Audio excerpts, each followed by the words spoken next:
Okay, so maybe I can just introduce, this is gonna be part of the SDMX in action session. So we have Petra Merles from the National Bank of Belgium is gonna chair the session. Petra, over to you. Welcome everybody to the second part of SDMX in action. There is an echo. Close to me? I'm sorry for this. So welcome to the second part of SDMX in action, where we will continue sharing experiences from different institutions. There is an echo here, no? Okay. So this morning, the focus was mostly on statistical institutions. And in the second part, the emphasis will be more on the financial and the administration world, with shared experiences from several central banks, the World Bank, the BIS, and the statistical department of the Italy Marche region. Bruno already mentioned it yesterday. Central banks are a kind of special creatures in the SDMX world. We are both on the producers and on the user side, and also the same challenges as we all face, like managing the metadata data, avoiding double use, modeling harmonization. And the use of SDMX was not common for central banks, but now we see an evolution towards standardization also at this level for disseminating reporting, but also upstream production. The first presentation is from Stefano Pamianco and Almir Delic from the ECB. And they will guide us through their space project and then the evolution in AI. Thanks a lot, Petra. Good morning, everyone. So yes, we are going to drive you through the space project adventure that we have at the ECB and its interoperability with the SDMX standard. So SPACE is a core system for the ECB to collect, compile, disseminate, and publish data. It serves almost 1,000 users in the ECB, and it contains already, after a few years of production, billions of observations in SDMX stored in the system. We collect on a daily basis hundreds of SDMX files, and we have more than 150 business processes on the system already running. So SPACE is a SDMX driven system, meaning that SDMX permeates the whole infrastructure. We are relying heavily on SDMX registry. Currently, we are using the Fusion registry, but we're planning to move to the FMR. And SPACE provides with a layered architecture. So you can see that we have a bottom layer, which is the data storage level implemented in HBase. And this is following the approach of the GS-BPM, so providing the data in different data stages. And each stage is a DSD compliant stage, so you can only store DSD compliant data into it. The two middle layers, the microservices and the common function library, are providing the business users with a Python interface to access, manipulate, and query, store data in an easy way, so without needing to understand how complex is the underlying physical model. And the data is presented as pandas data frames, following the SDMX structure of the data, so with all dimensions, measure, and all the attributes which are needed, also metadata attached to the information. The business processes are therefore implemented in Python, so business users are actually building their own processes in Python, and they can orchestrate all of them to automate processes using a workflow manager, which is Camunda. We also offer an Excel plugin, which was very demanded by our economics colleagues because they like to have Excel anyway. But data is still SDMX, looking like an SDMX information, so with all dimensions and measures and attributes. What we would like to, of course, the whole platform, as you have seen, it's SDMX, meaning that at all stages, the data is defined into the DSD. You cannot store any data which is not in the registry, and we also govern the data exchanges using provision agreements, for example, constraints, code lists. So the business has a clear understanding of what they are doing because they are using the standard extensively, and they are provided with a self-service system which can be used for them to program, to define their business process, to manipulate the data, and to be, let's say, understanding, being aware of SDMX as a tool, not only as a data exchange technical standard. So this was quite, let's say, a change for them because they were not used to know SDMX so deeply, but I think we reach a level where they are more independent in defining their own data. So the space journey, of course, doesn't stop because new technologies are arising, and Almir now will present to you what we are doing currently. Thanks a lot, Stefano. So we have Space is now in production, and we have all of our users, they're starting to join the platform and then to use it. And what we thought would be quite useful is to have some service to support them. Because as you heard, we use, so the main component which they interact with is this Python custom library, which has a few thousand functions. And they need some support how to use it, how do they disseminate, how do they compile the data, and so on. So what we want to have is a service where they can, of course, query in natural language and they receive STMX-aware space Python code. It's a self-service solution, of course. It means that users can be independent from the space support team and also just as important from having to ask their colleagues all the time, how do I do this, how do I do that on space? It aims to improve efficiency and proficiency with the space Python library, which would then help us to support the successful space platform adoption. And it also democratizes the access to the platform, meaning that even novice users would be able to use the more advanced functions on space if they have space AI to support them. So we use the typical RAG approach. We build an index. It's mainly built from this space Python library. So we use the doc strings, and it also looks at the function signature and things like this. So we have the central library, and then we have about 100 repositories which implement custom processes based on the central library. So we basically build this RAG based on this, but we don't support all of it's between 3,000 and 5,000 functions. We support only the 300 plus most commonly used functions, because this is where we expect is that the users will want their answer from anyway. So where we are now is we have, one problem we have is, of course, with evaluating how accurate it is. And now we use expert reviewed results. Currently, we're at 69% accuracy rate, meaning that the Python code that Space provides, it's correct from the beginning to end. The whole block of code, and it also accomplishes exactly what it's supposed to accomplish. And then we also have this automatic evaluation, which can only evaluate is the expected function in the provided answer, so that at least the expected function is correctly identified. So there we are at 91%. Challenges we have are, of course, this changing AI landscape. We have different models, we have different versions. Now we have AI agents coming, so we're also experimenting with all of those things in parallel to wanting to go to production. The other challenge, of course, is bringing the solution to production. So as everyone else, there are many things, we have many prototypes and so on. We're still not there, but we hope to be there, let's say, early next year. And as the next step, what we also want to do is, so now currently it's based on Confluence pages and these doc strings and so on. What we want to do is also to feed it the internal XTMX metadata. So all of our DSDs and data flows and code lists and so on.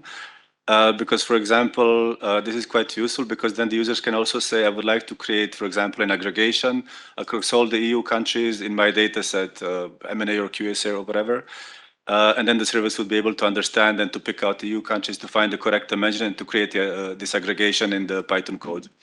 So this already works now, but it's almost accidental because we have some examples in Confluence pages and so on. But we think if we can feed it all of the metadata, then it will be able to correctly identify which data set, which dimension, and so on. We're also working on developing some kind of automated evaluation. This is also a big challenge, and we don't really have a solution for this yet. So maybe if someone has suggestions later, I'll be happy to hear them. Because again, now it's all expert reviewed. So a person has to look at it every time we do an update and to really see, is it better or is it worse than it used to be? And as the next step, what we would like to do is also to have support for debugging or for improving code, because we have a user base and we also expect them to be able to write their own code, to create their own aggregations and validations and so on. And it would be useful if they could just copy their code and say, could you please improve it, or could you help me with fixing this Python error that I have on space? And I have also a very short demo for a very simple use case. Should be it. I'm not sure if it's playing or not. It is. So this is just to ask, how do I check the status of my dissemination? And then thinks about it for a little bit. And then what we want is to have a little bit of an explanation, which function you should run, which parameters you should use, what the parameters mean, and so on. And then you also have like an example output. So how much data was disseminated? Was it successful? Was it not successful? What kind of error, and so on. This is my very last slide. Thanks a lot for your attention. Thank you.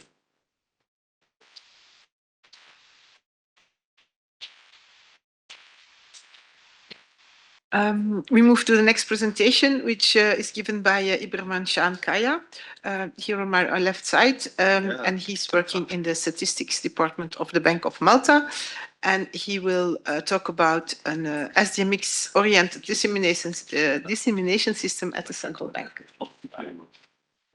Thank you, Petra. Can I get the clicker? Thank you very much. Bonjour and good morning from Malta. Today I will presenting our case study on implementing the SDMX-oriented dissemination system at the Central Bank of Malta. Here is a quick overview of today's presentation. I will start with an introduction, then discuss our current practices on data dissemination. Next, I will walk you through the SDMX implementation process, this including the migration steps and the tools. I will share a study case, then finally I will conclude my presentation with our way forward. As introduction, the Central Bank of Malta is responsible for collecting and disseminating a very wide range of statistics, including the banking, monetary, financial markets, and the payment system statistics. But in this case, the compliance with the international and the European standards is essential. We use the SDMX information model for data transmission, but our internal information model is different. So we need to convert our data to the SDMX system with a very different system. So practically, it's very important to using the SDMX in all phases. About our current dissemination process, we have 3 different approaches. One of them are the website. In the website, we provide static Excel files, which are not compliant with the SDMX information model. But also we give European Central Bank statistical data warehouse links. So practically, these links and the information in there is SDMX oriented. So for the website, we can say that we are partially estimate-oriented data dissemination. For data transmission, obviously, we use the XI to send the data to the ECB and we use the different web services for sending data to the IMF, and these are obviously SDMX-oriented. Our final stakeholders are different national authorities in Malta. We send our data to these national authorities via SFTP, and these are not SDMX compliant. So, what should we do? First, we describe the business needs in here. As information needed as aggregated or non-aggregated level, or to users which are which users that we should provide the information. Yeah, for example, for the public, yes, we use our websites and partially STMX oriented, but for the Central Bank of Malta internal use, such as the financial stability, the other issues, we use our internal system, and this system is not STMX compliant. So the other one is the national authorities that we send the data. So practically, we first describe the business needs. After that, we match our current information model with the STMX. After the matching, we get information. If the data flows are directly matching, we use the data flows for example, for the ECB and IMF, we use directly use them in our STMX implementation plan. If not, we have to convert our data to the STMX format. So what is the migration steps in here? The migration steps is the conversion of the data dictionaries to the STMX, and also with the data sets. If it's not compliant with the STMX, then what do we do? We first change our elements in our internal system is elements. We convert to the code list. We have structure items. It's very similar to the DSD. We converted them. After that, we create our categorization and data flows. And we did this conversion with our scripting, and it's automated process. If some new elements or the structure item is on the system, our system automatically convert to STMX. What is our tools for the STMX implementation? We evaluated two main tools through the CBM perspective. The option one is the open source and runs on Linux and has a strong community support, but requires complex authentication and custom dashboards.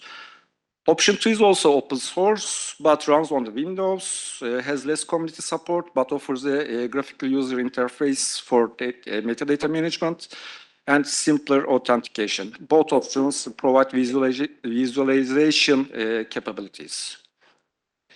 For our study case, we focused on the interest rate statistics, both aggregated and non-aggregated level. Aggregated data sets are medium scales. It means that almost 10,000 observations, while the non-aggregated are large scales. It's more than the 10 million rows. And we defined different data flows for and DSDs for public, Central Bank of Malta internal use, and sharing with the national authorities. So practically, we have three different DSDs. We have three different data flows in here.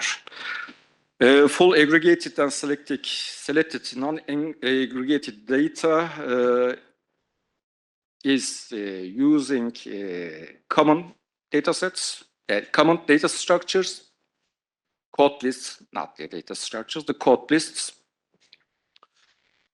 And this is our case. As a conclusion, we plan to further investigate option 2 because our team has strong expertise with Windows environments. The metadata management graphical user interface meets our business needs.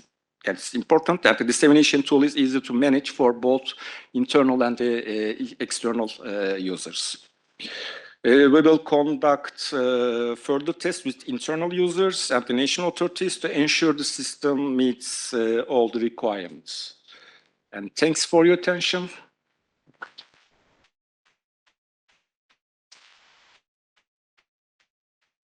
Okay, thank you.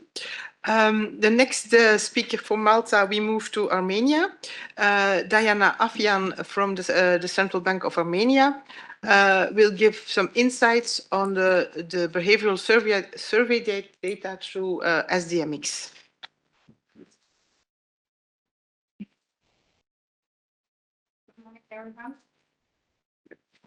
And First, I want to thank you and to organizers for this opportunity. And I believe our experience can be some kind of motivational for other central banks who I know you know the behavior data are very important for the policymakers. And I'm going to share experience how we bridge survey gaps and how we use the data from the inflation expectations surveys to cover the gap we have in the consumer confidence index. And we did this. We did this using the SDMX. So I want to do some kind of small introduction. So I represent the statistics department of the central bank, and our division is responsible for conducting sample surveys, and we provide behavior data to the policymakers, and they do their decision based on this data and mostly on the real sector of the economy. So central bank calculates consumer confidence index starting from 2011.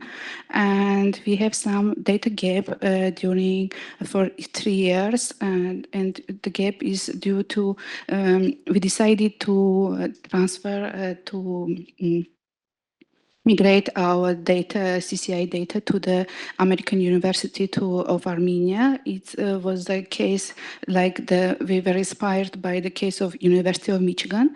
So we decided that it will be better when the independent academic unit will do consumer confidence index calculations.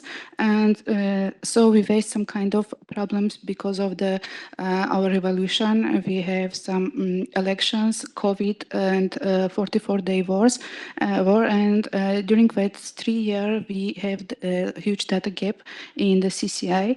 And I believe most of you know how the policymakers in the central bank work. They just request data, and you should do it yesterday and as fast as possible. And you should do some kind of creative solutions. You should act like superheroes, and we have a huge problem with it, because we should find how to cover this gap, because it's very important to have the historical comparisons. The statistics is fragmented, and there is no way to do some kind of modeling and forecasting using this data. So what we did. So when we organized the migration of the calculation of CCI, the target was the American University of Armenia should do this calculation as much as possible the same as we did. So actually we used SDMX without realizing what we were doing SDMX during the migration. And this was kind of our safe harbor, because it helps us to have a very good standardized and harmonized data from both sides. And you see what we asked ourselves, you see the gap. So data is and very high and start from very low. And it was some kind of problem to understand if it's due to methodology or due to some economic changes. And as we have very good standardized and harmonized data, so we can say that it's not due to methodology. And what we did, we also have inflation expectations survey, which our division also did do. And I hope we will do it for many years. So we started map the CCI components with the inflation expectations survey components, and we use it some kind of as proxy to cover the gap. So you can see there are components like economic outlook and past future price expectations, and we use the logic like it's the same. And in this slide you can see that many questions are identical, many are very similar. So we have some kind of a very good percentage of consistency, and the difference is because of the detailed data we have or we don't have. So as much as detailed as the consistency is better. So this is how the standardization and harmonization works and how we use the SDMX codes. So we try to fit it with the ECB and other standards. So because our next step is we are going to provide this data also to international organizations, and it's very important to have the same metadata and the same methods and standards, so we can fit also to international platforms. So this, you can see how it helps us, because there are some small citations from our annual reports, policy reports, because the policymakers started to use our data, and we used to provide some kind of cross tables and cross section data using both surveys. So these are benefits and how it's we enhanced our analytical value using these two surveys. And we also believe that we can go to the international compatibility. Our development roadmap is we want to make more an advanced pipeline to provide some technical part, because now so actually I'm not very familiar with the technical part. I'm a statistician, but I know what our IT partners and partners from the American University of Armenia, they use free applications from Eurostat to make conversions and other transformations to use the technical part. And I also want to thank our American University partners for the good cooperation in this term. So this is the final summary. With SDMX enables us to harmonize data and the field behavior gaps we have. So this kind of proxy methodology connects two behavior data sets together and help us to do more analytical research.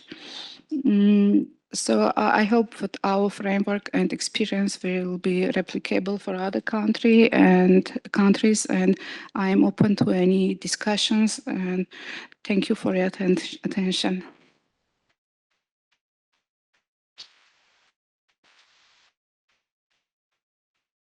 Thank you, Diana. Moving to the last presentation of the first part, and then we have a quick question and answer tour, and then we change the speakers. So we have a joint presentation between Bank of Greece and D1.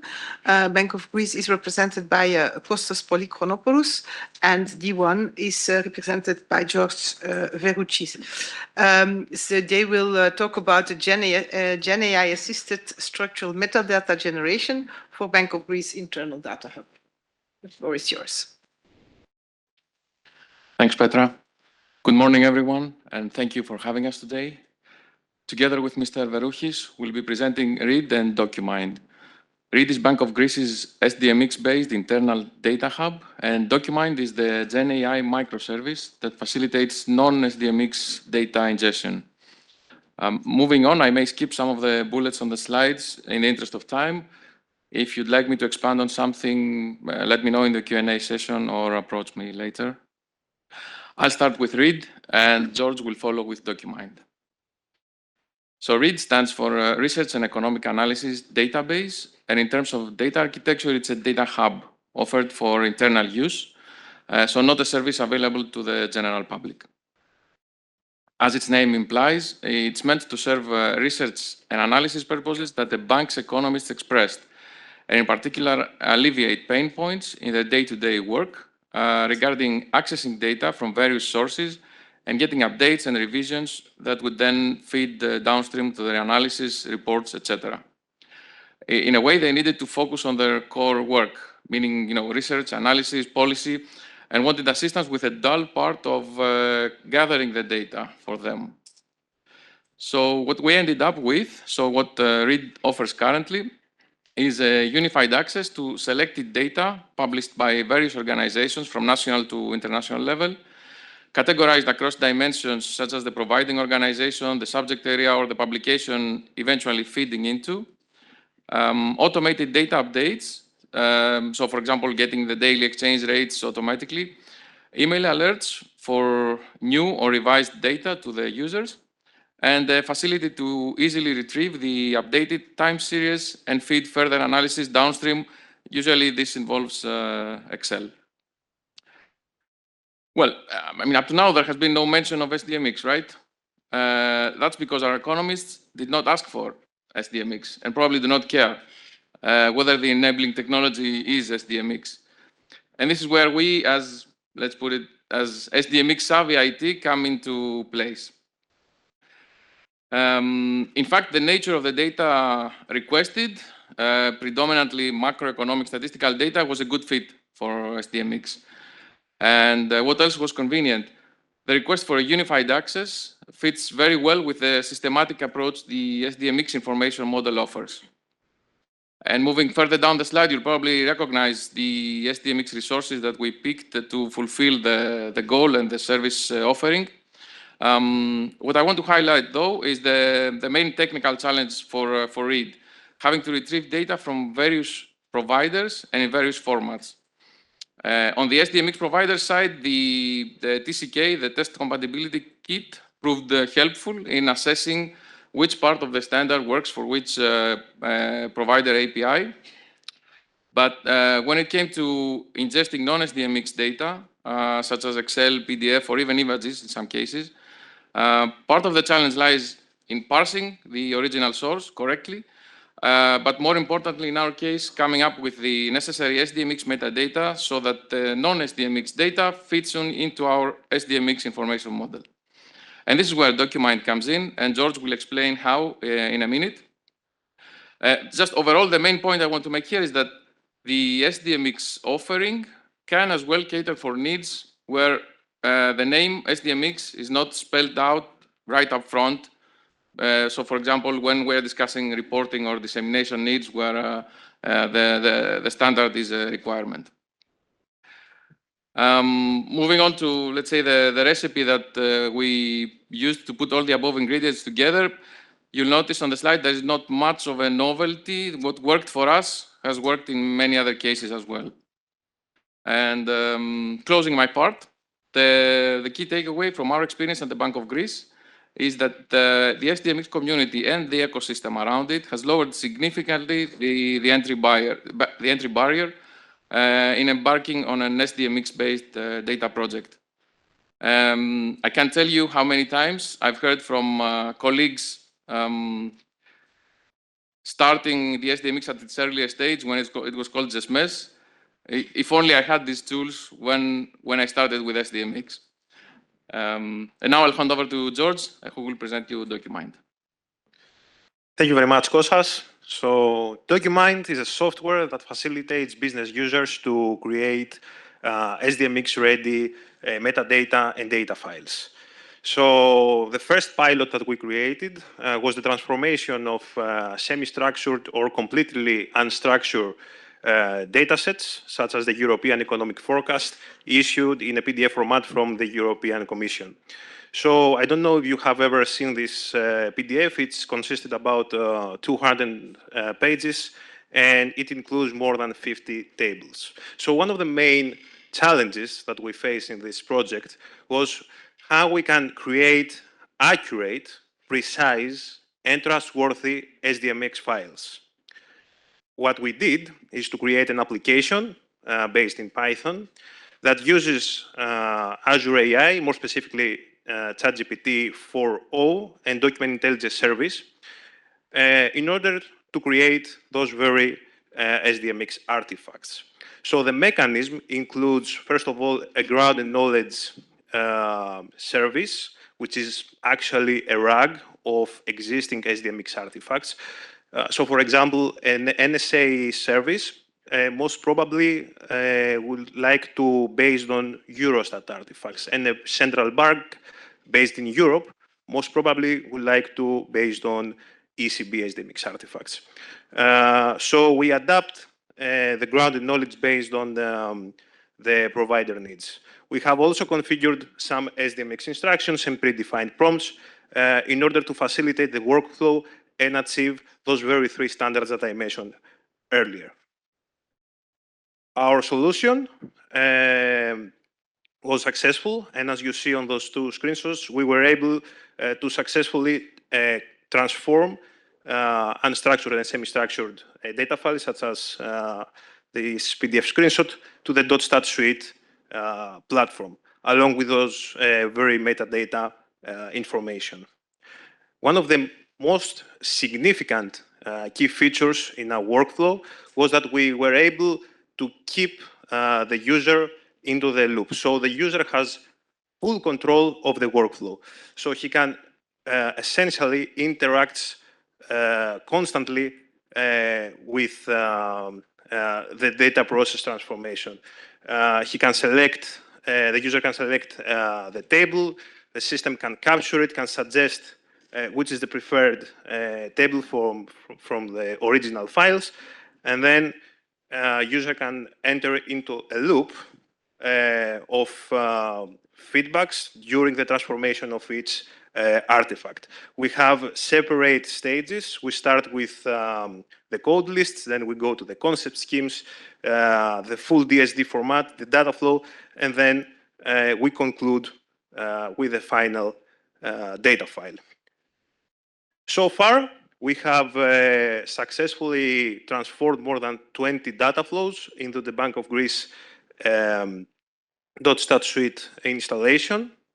And I will be very happy if you come to our booth after this presentation to discuss more technical details to this very exciting journey with the Bank of Greece. Thank you very much.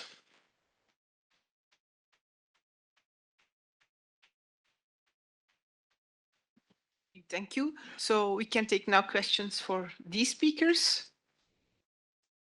A lot of questions. I don't know who was first, so. Thank you. This is Sutom from Milo again. I have questions for colleagues from ECB. It's about your AI journey. I think it's wonderful that you mentioned about the RAG. So I'm interested about particularly on the specifications. How you choose the AI model and also the database storage and just the rough estimates of one query. Like at the cost level. And also, another question is about, have you ever compared this with some existing solutions like Cloud Code or Copilot, or some other considerations why this is not suitable for your solution? Yeah, thank you. So it's been, sorry, we can continue now. It's been a bit of a journey for us because we started on Azure and then we used ChatGPT. And then we were told not to use this anymore. We had to switch to a different platform and so on. And then we moved to AWS and Bedrock. And there we don't have ChatGPT. But we had a selection of different models. And I think now we use Claude. It's basically down to testing. So we test what works best. And also we know Claude is one of the best models for code. So this is what we use in the end. I think this answers the model approach. For cost, I don't remember the numbers to be perfectly honest. It was very low because we have one micro instance just to host a website. This is very cheap, and then I think we do 6 or 7 round trips to the service per each query. I think we were maybe a few. So we estimate that we have about 200 users, and each of them has a few requests per day. And I think with this it was a few hundred, like 300, 400, 500 a month. So this is the estimated cost, and we would have to see once we're in production how much it actually costs. Copilot, we just have at the ECB since 2 weeks or 1 week. It is indeed, it's quite capable, and it can do some similar things also to what we want to do. It's more integrated in the IDE. So also our users are economists and statisticians and so on, and they don't really use IDs. They're not developers strictly. Maybe this will change in the future, but at the moment at least. And many of these things are basically you saw, how do I get the status of my dissemination? How can I check which files arrived yesterday from the UN, from Eurostat, and so on. And it gives an answer, and then you can just copy paste it. We have indeed, I think maybe for the power users they could use probably Copilot, but we wouldn't have to see how do we feed it all of this context with the STMX metadata and so on. This is not immediately obvious. And it was also, I think, one of the challenges I wrote. This landscape is constantly changing. So when we started, it wasn't much choice. We had ChatGPT, and now everything is different. We have so many models. There are dozens of models. There's Copilot this year. Now we have AI agents. I watched a presentation by AWS, by Amazon, saying with AI agents, you can just tell them, here is my repository, here is all of my code, and you can answer the questions based on the repository, and you're done. I really don't know what's coming next, but we're prototyping, we try the new services, and then we see maybe next time what comes out in the presentation. Questions?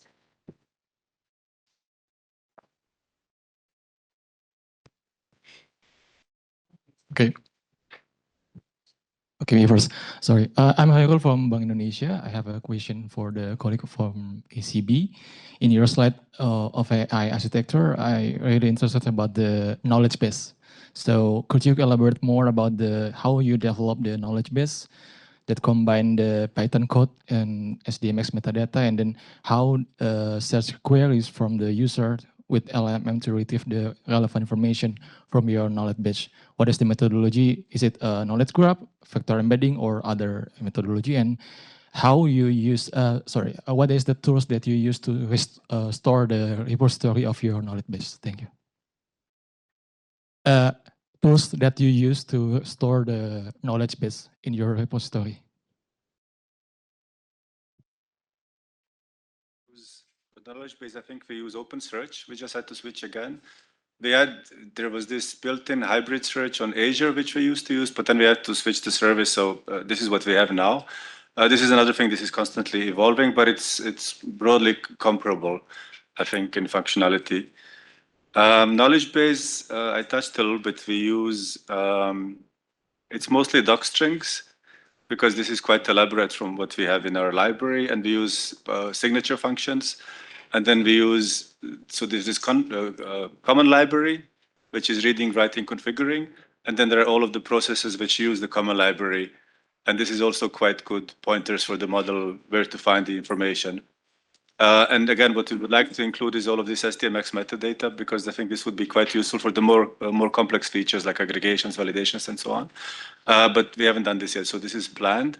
I'm not sure how we will incorporate this, but it's on the map to enable this bit more complex functionality. Okay, the time is limited, so I see lots of questions. Maybe we join them together and try to give a quick answer to them. Abdullah, Edgardo, there, so. Shall I? Okay. So my question is on Bank of Armenia. I feel it is a great work because surveys you are bringing under the SPMX framework. So my question is about how you model. I mean, whether it is a disaggregate level, because surveys are basically directly connecting data collecting from the users. So how did you model, whether it is a disaggregate level or the aggregated report you are made into SPMX format? So that's my question. Thank you. Take some more questions.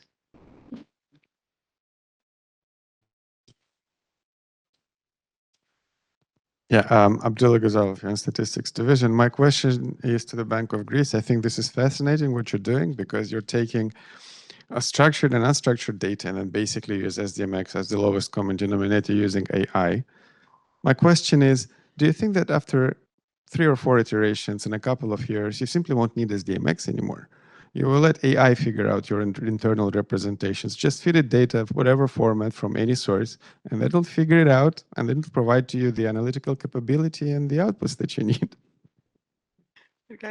Yeah, thank you for the presentation. My question is also for George from D1. Not so futuristic as Abdullah, more current question.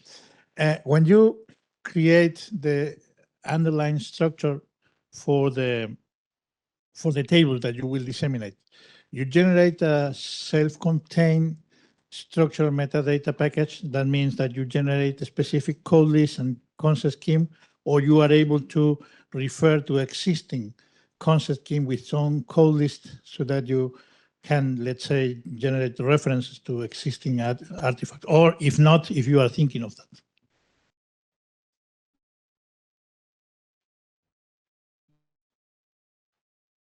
Yes, good morning. Thank you. So Kamel from Africa Development Bank.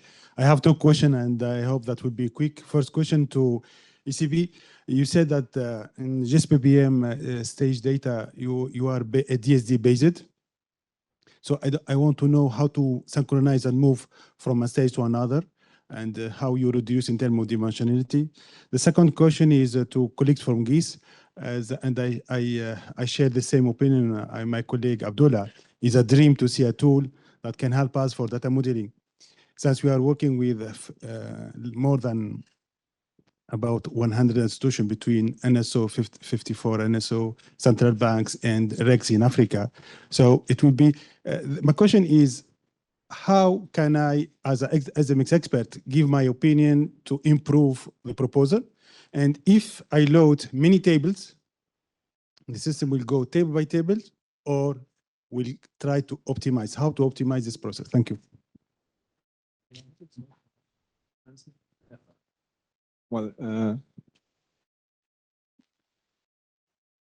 yeah, thank you. Ingo Kunert from the European Commission, Directorate General for Economic and Financial Affairs. I just have a quick comment for the colleagues from the National Bank of Greece, because we are the ones that are producing the publication that you were reading in PDF. I'm sorry, we're a bit behind the curve, but actually we are, I think a few weeks ago, we've put them out in an SDMX compliant format with an SDMX API. We have not announced it publicly yet. I think we'll do that with the autumn forecast, but we've been working on that, so the data should be available in SDMX format in a moment's time. Thank you.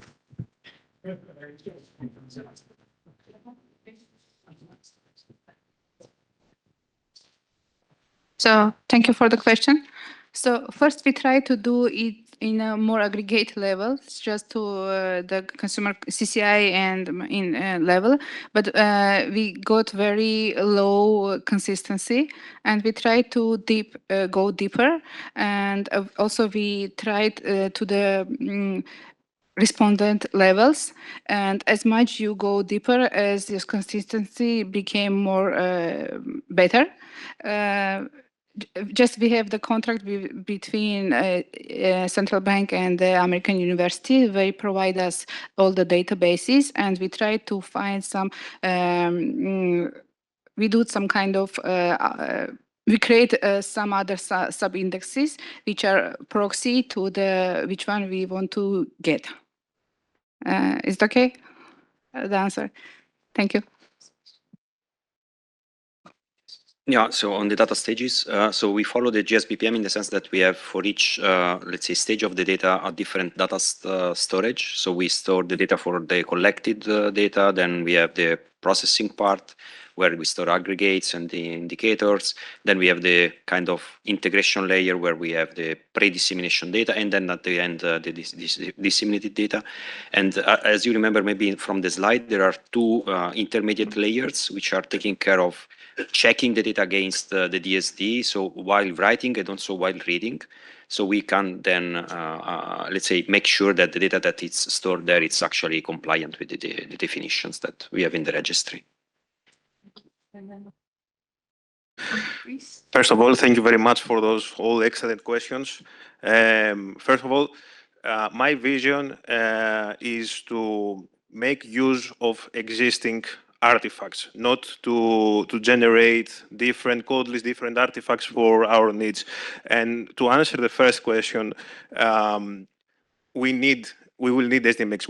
We will need in the future standardized formats, because AI, whatever the progress will be, I believe in the background, in the foundations of the models, will use standardized formats. For the document features, we try first to exhaust already made code list and concept schemes for the existing providers, and only if we do not find the match, then we create our own self-contained artifacts. But for our current needs, only a few cases demanded the creation of those very artifacts. Regarding the question from the European Commission, this project started more or less 1 year ago, and we chose the European Economic Forecast as a pilot, but then we extended the workflow to a lot of different sources from various providers. So yeah, I don't know if I forgot something, but thank you very much. If I may add on the last one, it's a pleasure to find even more SDMX sources. Our economists use the publication, this particular one, extensively, and I'm pretty sure that the producer's view on the data will have a much more intuitive, extensive output as the one that we captured maybe on the user side. So it's definitely a plus to have. Maybe an unfortunate choice on our side. I don't know if we should have chosen another, but that's also the pace of the evolution. This is it. I mean, with AI and the community moving, we try stuff. We come here 1 year later. Other people have done similar stuff. Maybe we could have talked and gathered together. Anyways, I'll stop here. But thank you very much. It's exciting news. Yeah.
So we continue our session. The next presentation is from the clicker. Yeah, is from the World Bank.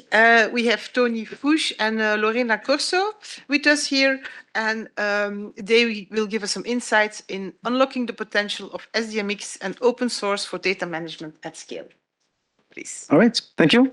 Good morning, everyone. So my name is Tony Fuchs. And I'm Lorena Corso. And we both work in the World Bank Development Data Group.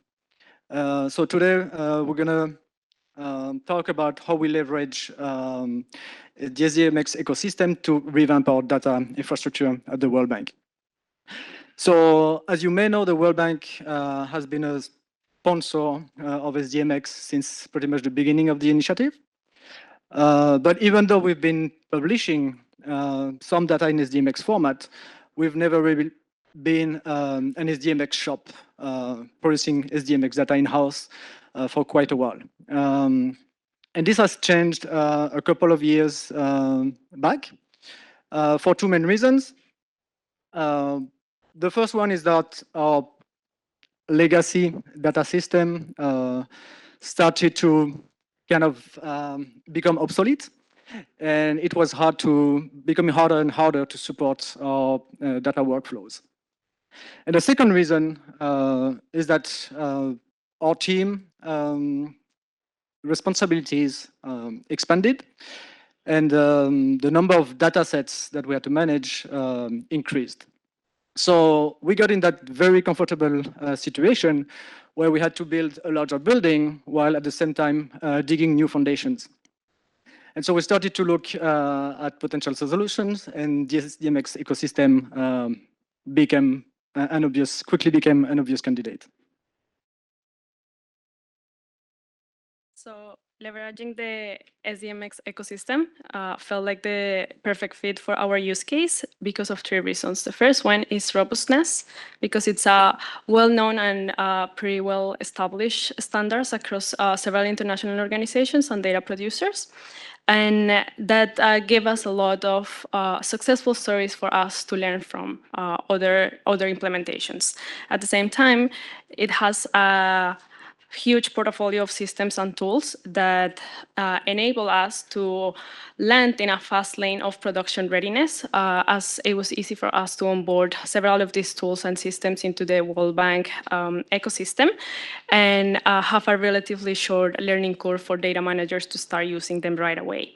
At the same time, they provided flexibility for us for an implementation by phases and to meet all the needs from our producers and users, which has also very specific requirements.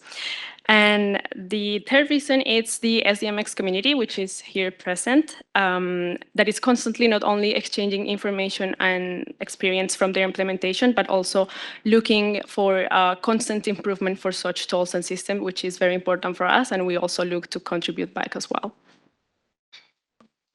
All right, so what does it look like in practice? This is a very high level, simplified schema of a typical data workflow. So you read it from left to right. On the left in red, you have all our typical inputs that goes into our data pipelines. So the data source itself, referential metadata, and SDMX artifacts, including DSDs, data flows, or structure map. Then the next big rectangle in green is everything that is related to data ingestion, transformation, validation. As an output of that, we have a set of standardized data and metadata in SDMX format. And then this got ingested into a centralized storage system where review, publishing happens, and then it is disseminated at the end through our website and API. So we both have internal and external client for this. And as you can see, this is pretty standard, but this is nothing fancy or typical specific to the World Bank in this. But as you'll see, as we highlight the benefits of the SDMX ecosystem for us, what is interesting is that at pretty much every stage of that process, we were able to leverage at least one component of the SDMX ecosystem.